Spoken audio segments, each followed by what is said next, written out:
acerca de algo que todos deseamos esta mañana temprano, que es la posibilidad de tener un mejor aislamiento térmico en nuestros hogares.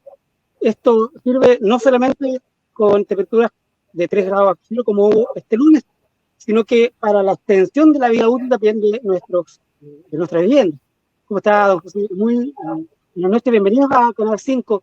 Cuéntenos, ¿qué es tan importante y cómo se manifiesta a la larga, sobre todo en números y en dinero, el hecho de invertir en un buen sistema de aislamiento térmico?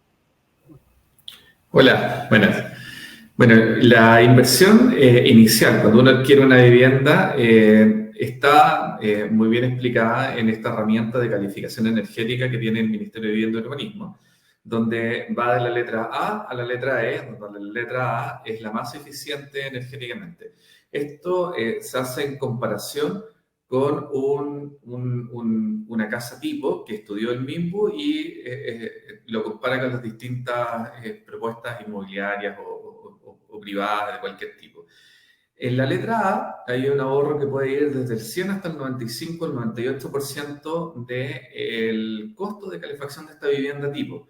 Por lo tanto, si nosotros tenemos una vivienda que es categoría tipo A, puede ahorrar hasta un 100% con respecto a la vivienda tipo. Es decir, sin necesidad de una calefacción, incluso solamente con el calentamiento producto del ambiente, puede cumplir con la normativa. Y así hasta la letra E, en que el ahorro es bastante menor, es un 20 y tanto por ciento, donde si de 100.000 pesos que se podría gastar un propietario en calefaccionar mensualmente, podría alguien que tenga una vivienda o adquiere una vivienda con una categoría tipo E de esta certificación, terminar pagando algo cercano a los 80.000 pesos. Entonces, disculpe. No, está bien, pero ¿dónde se escapa más el calor? Hablando en días de frío, pero esto tiene que ver también con todo el año. ¿Por los sistemas de ventanas, por las puertas, o tiene que ver también con la estructura, con las paredes, con el revestimiento, o es un todo? ¿Cómo tiene que uno ver y analizar el momento, sobre todo cuando van a adquirir vivienda, parejas jóvenes, etcétera? Bueno, eso es súper interesante y tú tienes un concepto muy bien logrado, que es la calefacción uno la genera dentro de la casa. Lo que tienes que hacer uno es evitar que escape. Eso es es un concepto muy claro. Hay gente que se confunde, que no entiende mucho eso. La gracia de la calefacción es evitar que escape y para eso uno tiene que tener una buena aislación perimetral, donde las principales fuentes de escape están en las ventanas, en los cristales. Cuando las ventanas no están bien cerradas, es decir, tenemos infiltración, por algún sector de la ventana se está metiendo aire frío, y en orden de magnitudes, la siguiente pérdida importante es a través de la cubierta, del techo de la vivienda. ¿Ya? Hay otras menores, como por ejemplo los radieres o en otros sistemas que también generan algunas infiltraciones, pero principalmente está en las envolventes, en las paredes. En las casas es aún mayor, es más complejo, porque tienen todas sus paredes expuestas. En los edificios están un departamento al lado de otro y por lo tanto genera alguna especie de protección lateral que se llaman muros adiabáticos. ¿Ya? Pero es básicamente la misma forma de aislarlo. ¿Ya? Ahora, en una vivienda tipo, digamos, 2 dormitorios, quizás 3 o uno más pequeño, con un baño, living, comedor y una cocina americana, muy genérico. Eh, ¿Cuánto más podría costar pagar, invertir por un buen sistema de aislación, eh, como para hacer también la división a 10 o 20 años plazo respecto al ahorro que genera esta inversión adicional? Estamos hablando de 1 millón, 2 millones adicionales, o depende también del sector donde se vive, etc. Mira, principalmente va a tener que ver con cuál es la categoría a la que se está apuntando. Mientras más alta la categoría, más inversión en aislación. Pero hoy día el mercado está en torno a la letra D o la letra C. Cuando uno habla de una letra C o una letra D dentro de la calificación energética de la vivienda, estamos hablando que la inversión, este es un estudio que nosotros tenemos que es propio de la inmobiliaria, cuesta aproximadamente 1 UF más por metro cuadrado, con respecto a la categoría E, que es la que cumple la norma en forma mínima. Ahora, esto no es solamente lo único que uno debe comparar en este tipo de sistemas. En el caso de Inmobiliaria Estas Cumbres, nosotros tenemos un sistema de ventilación convectiva. Y ese sistema de ventilación convectiva ayuda a que la casa renueve todo el aire que tiene dentro varias veces en el día. Entonces, con eso evitamos el inconveniente que significa tener que ventilar, ¿ya? Porque es muy difícil abrir una ventana en medio del invierno para poder ventilar la casa un par de horas. Entonces, con estos sistemas ayuda mucho a que eso funcione y eso obviamente trae consigo que se evita la contaminación intradomiciliaria por hongos, etc. Entonces, la aislación va de la mano también siempre de una buena ventilación. Si es que no se hace uno o lo otro, no ayuda mucho.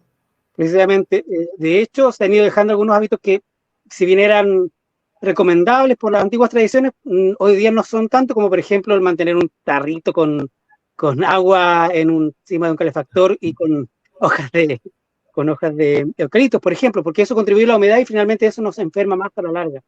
Precisamente, respecto a lo que usted mencionaba, este tipo de ventilación interna, ¿de qué forma también contribuye a nuestra salud y al bienestar? ¿Nos afecta el aire o tiene alguna modalidad como para que se vaya limpiando las impurezas que nosotros mismos generamos?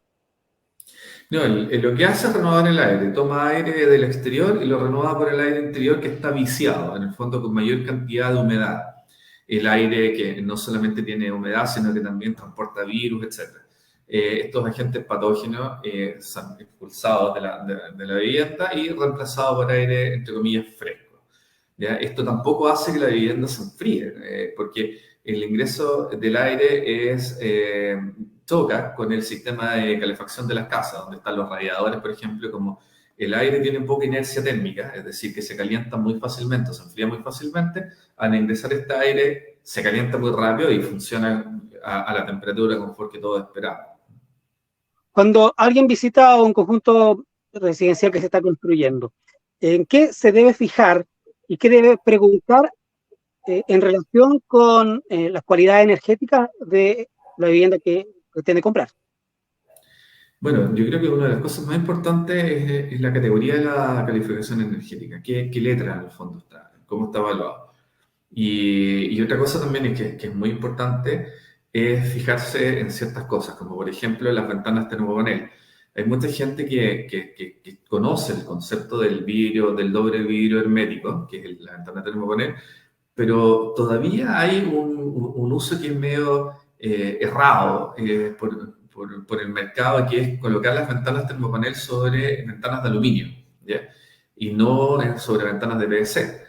Por lo tanto, no funcionan tan bien porque la ventana de aluminio tiene una enorme transmitancia térmica, se enfría con la temperatura exterior y por dentro de la vivienda condensa, porque es la parte más helada de la vivienda. Entonces empieza a caer esta humedad y no funciona bien. Ahora, Eso es yo suponía que era el aire, que usted mismo dice que tiene una poca capacidad de cambiar de temperatura de pronto. Era el aire que quedaba adentro el que permitía mantener el aislamiento respecto al exterior. También influyen los materiales, según usted nos dice. El doble vidrio hermético, por dentro, entre comillas, tiene aire. Lo que realmente tiene es un gas que se colocan unos cristales. Esos cristales se subliman y este gas queda por dentro, que es un gas inerte, ¿ya? Que tiene una muy baja transmitancia térmica. Entonces, por ahí va ese lado, pero también el material con el que está construida la ventana, porque si la ventana tiene un muy buen elemento, que es un vidrio hermético y que además es aislante, si el marco con el que está construido es transmitante, no sirve mucho la ventana, funciona en forma parcial nomás. Ahora, respecto a las reparaciones que, sobre todo después de un temporal de viento o con lluvia intensa, se deben generar en cualquier hogar, ya no sirve entonces agarrar un martillo y una caja de clavos. Es necesario tener un poco más de experiencia, sobre todo por los materiales que usted menciona. Hace 30 años construir en PVC o en plástico, entre comillas, era mal visto, y de hecho hoy día se ve que en realidad tiene muchas ventajas esto respecto a otros materiales. ¿Cómo se puede hacer para afrontar una adecuada reparación, incluso un mejoramiento de las condiciones técnicas de la casa? ¿A quién hay que llamar? ¿A un especialista siempre? Yo no sé si será necesario llamar a un especialista. Aquí yo creo que todos en algún momento de la casa hemos maestreado. Hoy día uno se mete a Google y hay un tutorial para hacer de todo. Lo que sí hay que tener cuidado con algunas cosas, que los sellos, por ejemplo, de silicona, de las ventanas del exterior o de las canaletas, etcétera, el sello de silicona, independiente por muy buena que sea el sello de silicona, o si estamos hablando de los techos con los sellos de poliuretano, no duran más de 2 o 3 años, ¿ya? Entonces hay que estar pendiente de estar cambiando esos sellos, porque esos sellos son los que generan las infiltraciones desde el exterior al interior de la vivienda.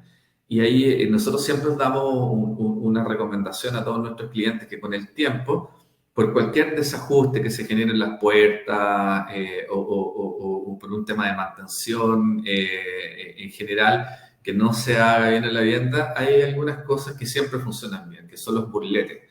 Y el burlete uno lo puede comprar en cualquier lado, es fácil de instalar, cualquiera puede ser un maestro experto colocando un burlete y eso ayuda mucho, porque evita las infiltraciones desde el exterior, la pérdida de calor, etc. Entonces son pequeñas soluciones baratas, pero que ayudan mucho. Porque estamos hablando de, en realidad son algunas franjas o tiras de goma que se colocan, qué sé yo, en el marco de la puerta, de las ventanas, y que al cerrar, ya sea la puerta o la ventana, sellan por presión. Lo otro, 2 cosas. Usted mencionaba que gran parte del calor se iba por el techo y también por el radier. ¿Qué se recomienda en estos aspectos? ¿Uno tiene que elegir una casa con radier o que tenga alguna cubierta de madera sobre el radier, o cómo hacerlo y qué cuidado hay que tener en el techo al momento, o en el cielo raso al momento de adquirir una vivienda, ya para ir finalizando? Principalmente en el techo.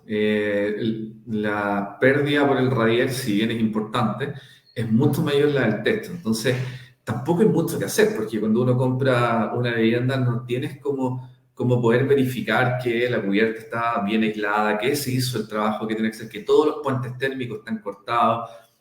No hay mucho que hacer ahí. Yo creo que ahí lo que podríamos recomendarle a la gente que nos está escuchando es que siempre vaya por las empresas que tienen más experiencia en el mercado. Cuando hay empresas que llevan muchos años construyendo en el sur, que entienden cómo funciona el clima en el sur, también tienen una responsabilidad con el crecimiento técnico de esas empresas, donde saben cuáles son las soluciones que funcionan mejor. Eso yo les recomendaría. Perfecto. Muchísimas gracias por haber conversado con nosotros y haber compartido esto. Y por supuesto, el boca a boca es muy importante, saber de pronto conversar con algunos compañeros, vecinos, amigos, si viven en tal sector, si tal inmobiliaria construyó o no tal conjunto, y de qué forma también han sido los resultados a lo largo del tiempo. Usted mismo mencionaba que hay productos que se van venciendo, y esto hay que irlo compartiendo, es súper importante, sobre todo en estos días tan fríos. Muchas gracias por conversar con nosotros. Hasta una próxima oportunidad. Gracias.